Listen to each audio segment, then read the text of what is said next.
America જવા માંગતા ભારતીયોને વધુ એક ઝટકો ટ્રમ્પ સરકારે આપ્યો છે। ટ્રમ્પ સરકારે વિઝા ફીમાં મોટો વધારો કર્યો। ડોનાલ્ડ ટ્રમ્પ પ્રશાસને નવી વિઝા ઇન્ટિગ્રિટી ફી લગાવવાની જાહેરાત કરી। 1 ઓક્ટોબરથી લાગુ પડશે વિઝા ઇન્ટિગ્રિટી ફી।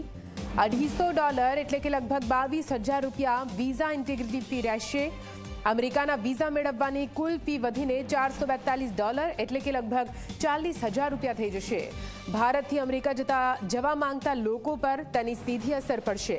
આપને જણાવી દઈએ, પહેલા જ અમેરિકાના વિઝા મેળવવાની પ્રક્રિયા લાંબી અને અઘરી બનાવી દેવામાં આવી છે। તેવામાં ટ્રમ્પ પ્રશાસને આ નિર્ણયની તેના પર મોટી અસર પડશે।